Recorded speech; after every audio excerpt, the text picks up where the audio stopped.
Hello, friends, and welcome to Coached by Tara, the podcast where Tara Hi, that's me. explains things to me. Hi, I'm Mike, or coaches me even, which is the name of the podcast. And we are on New Moon, the book in the Twilight series by Stephanie Meyer. Last episode, we finished Waking Up, Which was chapter 4. which was chapter 4 of this book. Tara, how we doing? Good. Yeah? Yeah. Yeah, you doing okay? I'm doing pretty good. We're babysitting my sister's dog this week and a half. So you might hear dog Summit. Friend. Summit the dog. You might hear her licking the carpet. She does among like to other lick. things. What are you eating? Summit was just eating a Q-tip. It's Thank fine. you, Summit. Thank Thanks, you. Summit. So we have a dog guest, and we're gonna be A dog guest. and we're gonna be tackling chapter 5, which I don't know the name of yet. But let me recap chapter 4 for everybody, That sounds great. which was called again "Waking Up," and it was kind of, to me, after the sad chapter 3, the end. Chapter 4 was kind of a letdown to me. Yeah, he was telling me after we finished that he was like, I thought we were going to skip past this part, but Belle's like kind of a crazy. Well, it's not that she's crazy. She's just like,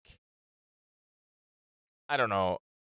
I thought because of the time pass that we would be less, like, dramatic, you know? No, her whole life is drama. Yeah, I guess I should have known. But anyway, her dad argues with her to start the chapter that he's going to send her back to live with her mom, and she doesn't want to, and there's just a lot of inner monologue in the chapter. Not a whole lot happens. Then she goes to Port Angeles with Jessica.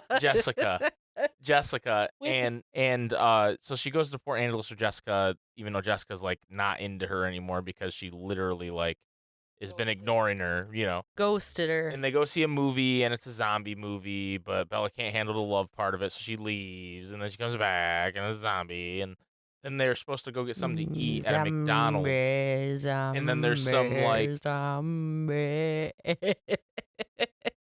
there's some men outside the bar that remind her of the men that tried to sexually assault her, I guess. Kind of weird. And she just walks towards them, and it's very strange behavior. But she hears Edward in her mind telling her to stop, and that's why she feels the need to do it. It's very, very strange. Yes, very strange. That's basically the chapter. Is then she like apologizes, and you know it's a fake apology because she doesn't really care. And basically she's like out of that like numb feeling. She like doesn't know. Well, because she heard the, she felt something for the first time in months. Well, she like heard Edward's voice. Right. Like that was like the biggest part of the chapter, I would say. Yes. So anyway, we're moving on to chapter 5. 5, yep. Which is called Cheater. Cheater, pumpkin eater. Yeah. I don't know what this is going to be about. I know, it's hard to predict. And I don't have a prediction. I think we're just going to Yeah, forego this is the like prediction. I feel like the first time you've not had a prediction. Yeah, I don't know what's going to happen. I'm I thrown honestly off. don't remember like why it's called that either. So it's just going to be like a wild time for both of us. Okay. Well, anyway, Tara, we're going to take a short break, and when we come back, you're going to coach the shit out of me. That sounds great. It sounds awesome. Okay, we'll be right back.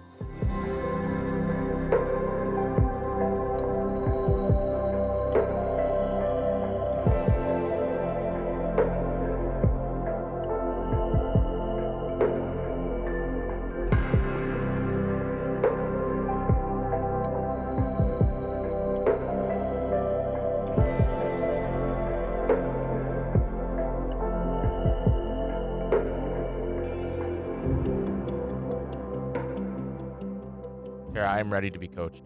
Let's do it.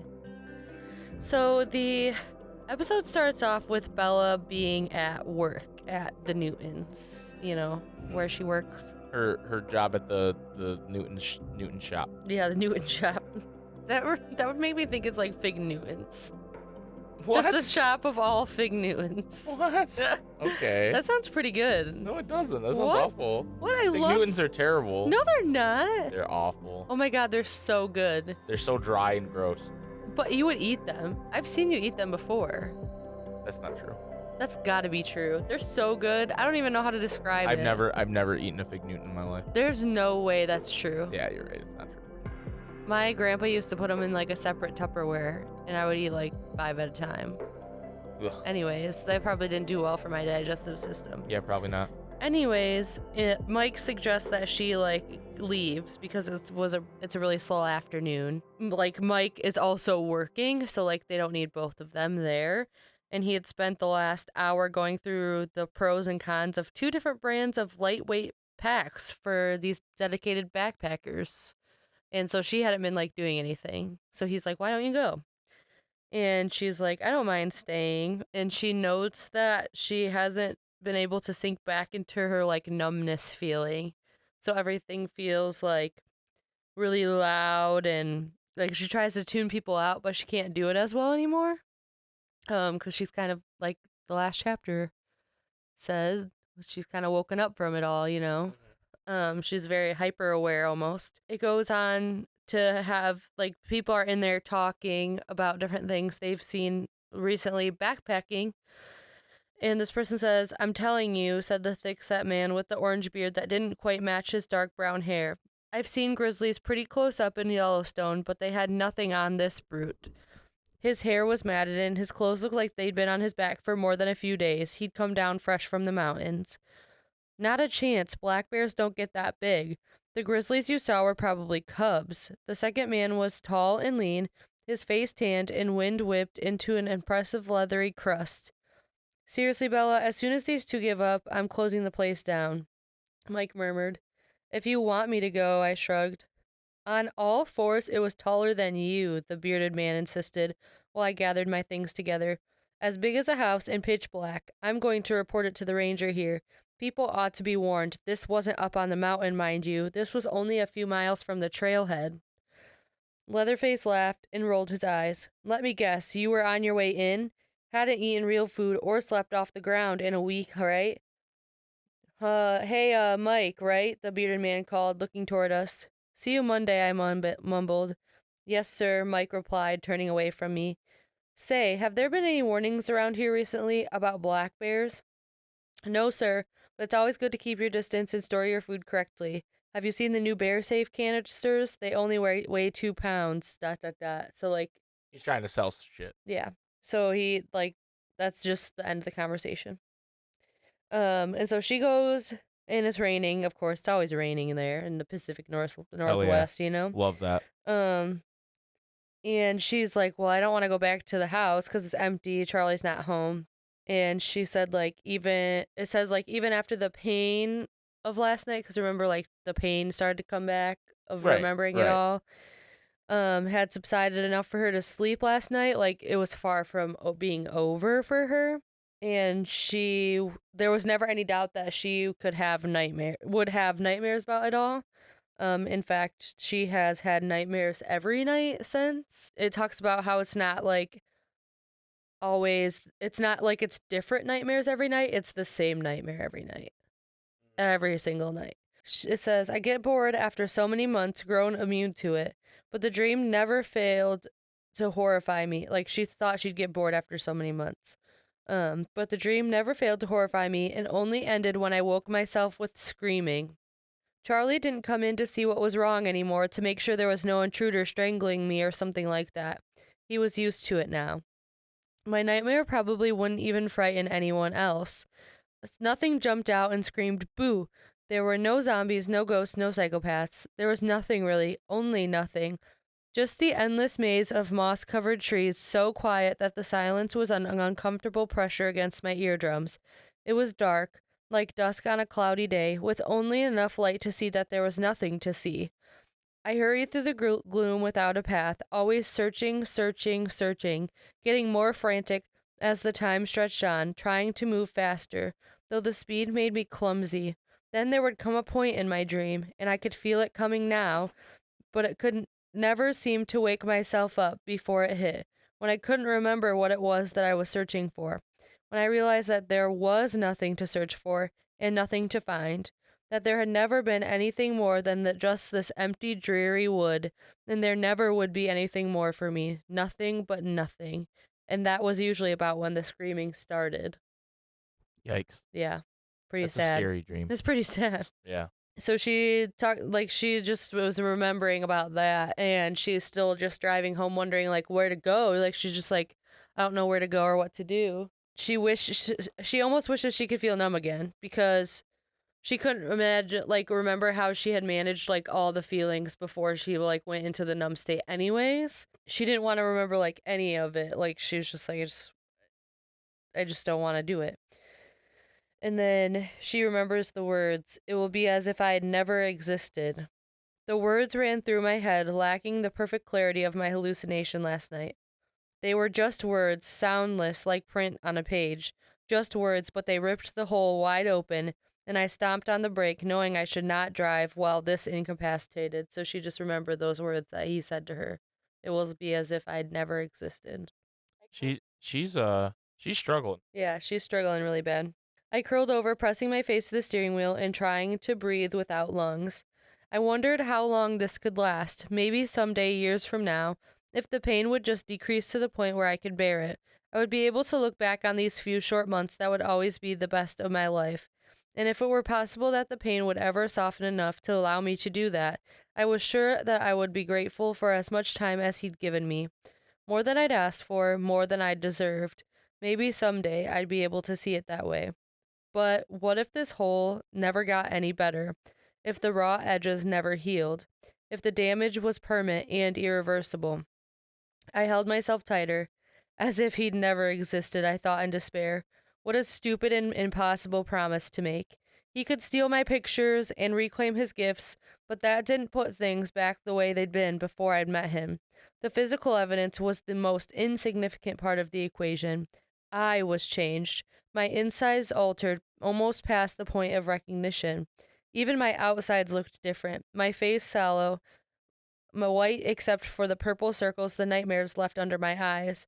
My eyes were dark enough against my pallid skin that, if I were beautiful and seen from a distance, I might even pass for a vampire now. But I was not beautiful, and I probably looked closer to a zombie. As if he'd never existed. That was insanity. It was a promise that he could never keep, a promise that was broken as soon as he'd made it. I thumped my head against the steering wheel, trying to distract myself from the sharper pain. This chapter is actually almost sadder to me than a lot of the other chapters now that I remember. Because it's just so relatable, I feel like, on some Really? levels. Like, I feel like, well, if you've had your heart broken before, you know kind of the feeling that she's feeling, and that not like maybe as deep as she's feeling, like that her life will never be the same, like, for forever, but like just like not wanting to think about it, doing anything to distract yourself, and then when it comes around, it's just always replaying the same things over and over again. Yeah, And that's what for she's sure. doing. It made me feel silly for ever worrying about keeping my promise to him. Where was the logic in sticking to an agreement that had already been violated by the other party? Who cared if I was reckless and stupid? There was no reason to avoid recklessness, no reason why I shouldn't be stupid. I laughed humorlessly to myself, still gasping for air. Reckless in forks, now there was a hopeless proposition. The dark humor distracted me, and the distraction eased the pain. My breath came easier, and I was able to lean back against the seat. Although it was cold today, my forehead was damp with sweat. I concentrated on my hopeless proposition to keep from sliding back into the excruciating memories. To be reckless in forks would take a lot of creativity, maybe more than I had, but I wished I could find a way, some way. I might feel better if I weren't holding fast all alone to a broken pact. If I were an oath breaker too. But how could I cheat on my side of the deal here in this harmless little town? That's what she means by cheater. Mm. Of course, forks hadn't always been so harmless, but now it was exactly what it had always appeared to be. It was dull and it was safe. So then she's like just kind of like staring out her windshield still on the side of the road. It's just like raining and okay, so she stares out her windshield and her engine, she like cuts her engine because it was groaning because it was idling for so long. And she goes outside and like it's raining still, obviously. And she gets like all wet from doing that. And after a minute of like staring around, like outside of her truck, she realizes like that she's parked in front of like a house of someone that she knows. She calls it the Cheney's house, and that her truck was blocking their driveway and across the road from the Marx's. So she like knows where she is. She knew she needed to move her truck and go home, but she was just like wandering a little bit and she was like, I shouldn't be doing this. And then as she took a deep breath to prepare to move her truck, she sees a sign in the yard across the street, the Marx's yard. It was just a big piece of cardboard leaning against their mailbox post with black letters scrawled in caps across it. Sometimes kismet happens. Coincidence, or was it meant to be? I didn't know, but it seemed kind of silly to think that it was somehow fated, that the dilapidated motorcycles rusting in the Marx's front yard beside the hand-printed for sale as is sign were serving some higher purpose by existing there right where I needed them to be. So maybe it wasn't kismet. Maybe there were just all kinds of ways to be reckless, and I had now only opened my eyes to them. Reckless and stupid. Those were Charlie's two favorite words to apply Wait, to motorcycles. what does kismet mean? Kismet? It means destiny or fate. I've never heard that in my life. What chance did I stand against kismet? I don't know. Yeah, kismet. Kismet?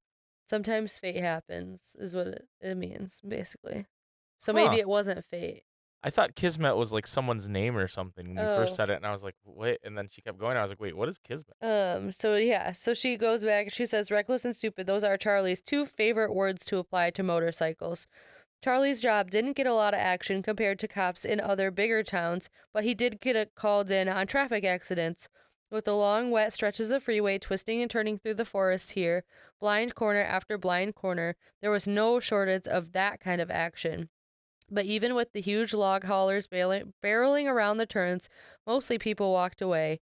The exceptions to that rule were often on motorcycles, and Charlie had seen one too many victims, almost always kids, smeared on the highway. He'd made me promise before I was 10 that I would never accept a ride on a motorcycle. Even at that age, I didn't have to think twice before promising. Who would want to ride a motorcycle here? It would be like taking a 60-mile-per-hour bath. So many promises I kept. They clicked together for me then. I wanted to be stupid and reckless, and I wanted to break promises. Why stop at one? That's as far as I thought it through. I sloshed through the rain to the Marx's front door and rang the bell. One of the Marx boys opened the door, the younger one, the freshman. Couldn't remember his name. His sandy hair only came up to my shoulder. He had no trouble remembering my name. Bella Swan? He asked in surprise. How much do you want for the bike? I panted, jerking my thumb over my shoulder toward the sales display. Are you serious? He demanded. Of course I am. Well, they don't work. I sighed impatiently. This was something I'd already inferred from the sign. How much? If you really want one, just take it. My mom made my dad move them down to the road so they'd get picked up with the garbage. I glanced at the bikes again and saw that they were resting on a pile of other yard clippings and dead branches. Are you positive about that? Sure, want to ask her? It was probably better not to involve adults who might mention this to Charlie. No, I believe you. You want me to help you? He offered. They're not light. Okay, thanks. I only need one, though. Might as well take both, the boy said. Maybe you could scavenge some parts. So then he helps her load the bikes into the back of her truck. And he's like, what are you going to do with them anyways?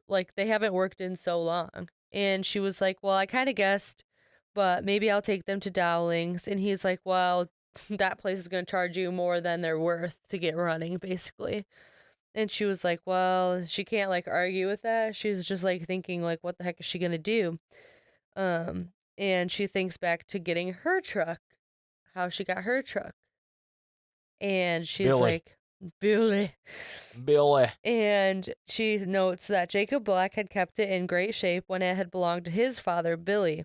Inspiration hit like a bolt of lightning, not unreasonable considering the storm. You know what? That's okay. I know someone who builds cards. Oh, that's good. He smiled in relief. He waved as I pulled away, still smiling. Nice kid. Yeah. She drove quickly and purposefully now, so she was trying to get home before Charlie got there so that she could obviously hide them. So she calls him instead, and she calls the station, and he's like, "What's wrong?" And she's like, "Well, can I just call you at work without being an emergency?" And he was like, "Well, you haven't ever called me before, so is there an emergency?" And she was just like, "Well, no, I just wanted the directions to the Black's place. I'm not sure that I can remember the way on my own. He hasn't been there in months." She says, "I want to visit Jacob. I haven't seen him in months." When Charlie spoke again, his voice was much happier. "That's a great idea, Bells. Do you have a pen?" The directions he gave me were very simple. I assured him that I would be back for dinner, though he tried to tell me not to hurry. He wanted to join me in La Push, and I wasn't having that. She was like, "I don't want him to meet me there." Right. She was gonna go home, and then she was like, "I don't want him to meet me there either, because either way, I'm in trouble with Right. getting these." So she decides to drive out to the Black's house.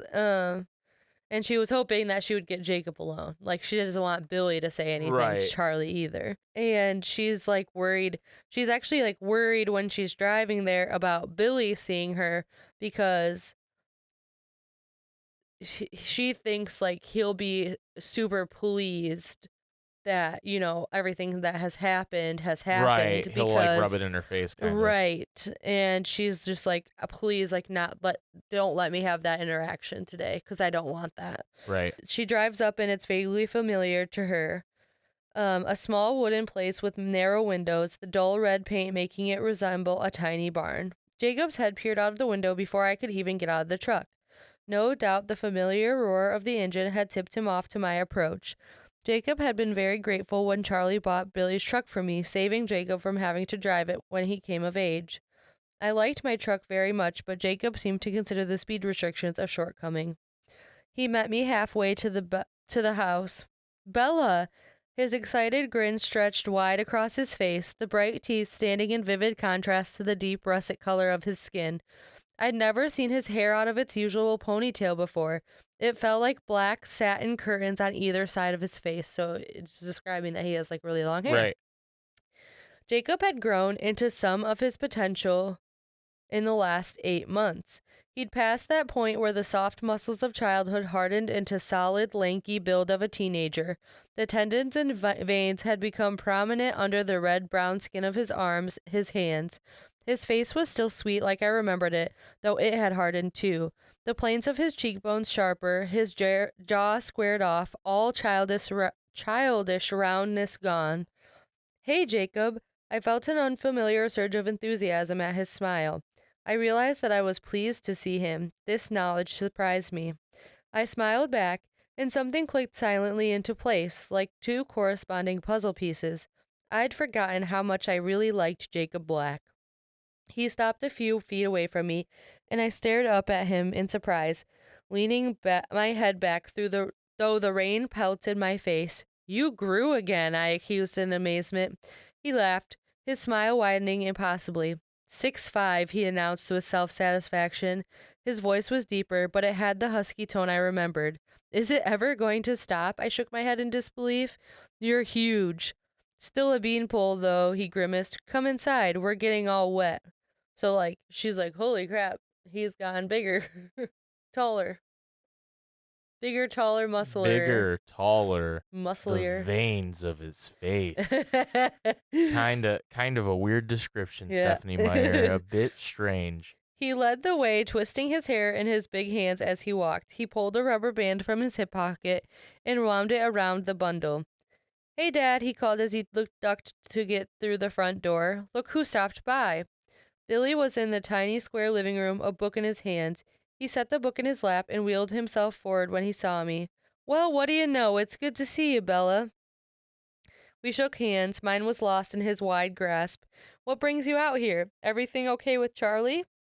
Yes, absolutely. I just wanted to see Jacob. I haven't seen him in forever.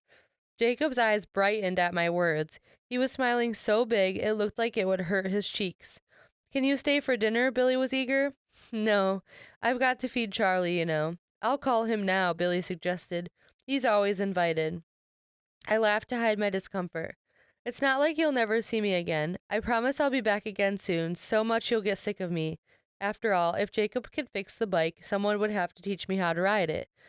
Billy chuckled in response. Okay, maybe next time. So, Bella, what do you want to do? Jacob asked. Whatever. What were you doing before I interrupted? I was strangely comfortable here. It was very familiar, but only distantly. There were no painful reminders of the recent past. Jacob hesitated. I was just heading out to work on my car, but we can do something else. No, that's perfect, I interrupted. I'd love to see your car. So then they go around to the garage, and she's like, bye, Billy. Yeah, Billy, don't talk to me about Edward, Right. please. And then it talks a little bit about the garage and how it's like no more than like a couple sheds, like basically like put together, and the wall is knocked out, so it's just like two like that Almost are like a pole barn. yeah. And then under it, she notices because like the shelter is like raised on cinder blocks, so it's like not enclosed. Right. She noticed. Oh no, not the shelter. Obviously, sorry, that's stupid. The automobile is on cinder blocks. Right. Okay. Yeah. She notices it looks like almost completed to her. Like to her, it looks like a full car. And she notices that it's a Volkswagen, and she's like, "What kind is it?" And he's like, "It's an old Volkswagen Rabbit, 1986, a classic." And she asks, "How is it going?" So he explains that his dad made good on his promise last spring. Do you remember that? Wait, what? I'll explain. His dad did what? Billy made a promise to Jacob, remember, to interfere with her at the prom. Oh, I don't remember what he promised him, but I remember that now. Yeah. He seemed to understand my reluctance to open the subject. I tried not to remember last May at the prom. Jacob had been bribed by his father with money and car parts to deliver a message there. Billy wanted me to stay a safe distance from the most important person in my life. It turned out that his concern was, in the end, unnecessary. I was all too safe now. But I was going to see what I could do to change that. Jacob, what do you know about motorcycles? I asked. He shrugged. Some. My friend Embry has a dirt bike. We work on it together sometimes. Why? Well, I pursed my lips as I considered. I wasn't sure if he would keep his mouth shut, but I didn't have many other options. I recently acquired a couple bikes, and they're not in the greatest condition. I wonder if you could get them running. Cool, he seemed truly pleased by the challenge. His face glowed. I'll give it a try.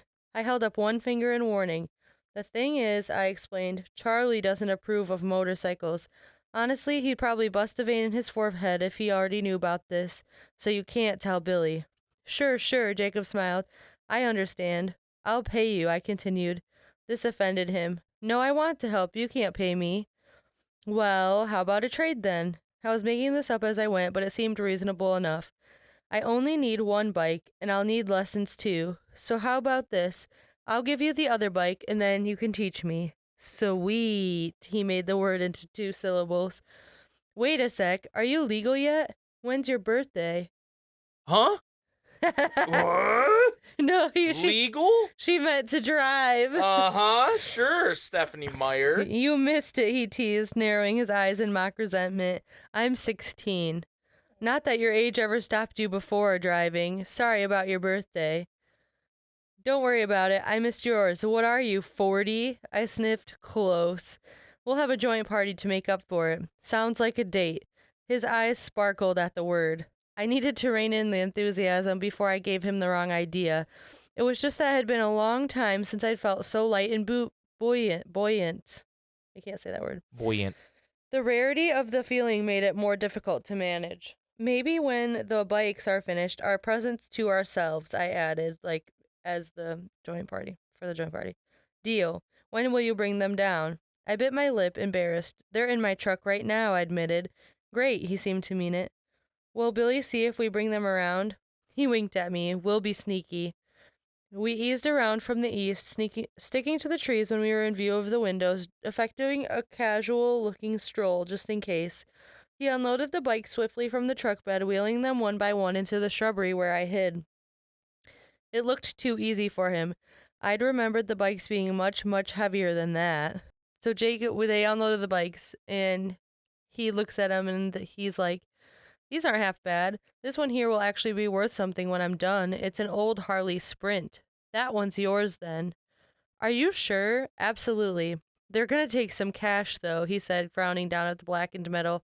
"We'll have to save up for parts first." Nothing, I disagreed. "If you're doing this for free, I'll pay for the parts." "I don't know," he muttered. "I've got some money saved. College fund, you know." College schmollage, I thought to myself. It wasn't like I'd saved up enough to go anywhere special. And besides, I had no desire to leave Forks anyways. What difference would it make if I skimmed a little bit off the top? Jacob just nodded. This all made perfect sense to him.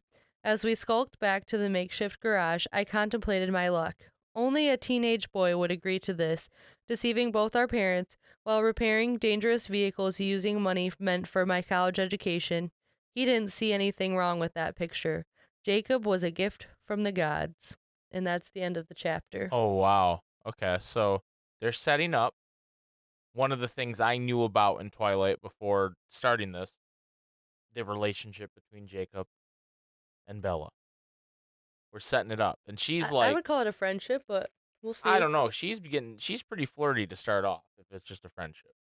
That's true. And she knows she's manipulating him.